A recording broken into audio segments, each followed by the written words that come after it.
मापे जिहड़े ने ना वो मापे ही हुंदे ने। हुण साडी मां टुर गई है या सानू पता है या अल्लाह नूं पता है। मां तो सौंदी नहीं जिन्नी देर घर नहीं जाना ते हुण जनाब मां टुर गई है ते कोई इंज दुनिया ही उजड़ गई ते बाकी वाला साहब जींदे ने अल्लाह पाक इन्हां दी जिंदगी लंबी करे ते सारी जिंदगी नहीं किसी नाल वादा नहीं घाटा कीता। औलाद सही होवे जनाब ते बंदा सारी उम्र बुढ़ा नहीं हो सकदा।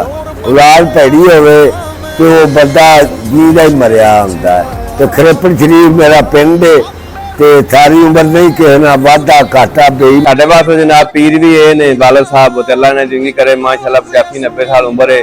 कहिए वेख ला बाबा माशाअल्लाह पूरा 4 नुकरां तो इक्को जिहा ते इंशाअल्लाह पिंडों आया सी। मैं चलो 4 दिन साडे कोल हुण पैली पूली बीज के एक बारी वेला सी ते नाल माशाअल्लाह जिमीदारा भी है ते जट ने सारी जिंदगी भुखा नहीं छड्डिया ते बोर्ड दी छावें बैठा है ते नलके तो पहले खुई हुंदी सी उत्थों पानी पीता है ते हुण जनाब उस तो बाद नलका लाया उत्थों पानी पींदा है ते उत्थे जा बाहर मरबे आपदा 4 तंबाकू रखिया है उत्थे ही रोटी पानी आपदा ते कोई टेंशन परेशानी नहीं ते जो देसी खुराकां बंदे ने खाधियां ने वो अज भी फिट ने ते जेहड़े साडे माशाअल्लाह 85-90 साल उम्र है ते साडे नाल माशाअल्लाह तगड़ा है ते अल्लाह पाक ज़ात इहनूं सेहत देवे ते अल्लाह पाक ज़ात इहनूं तंदुरुस्त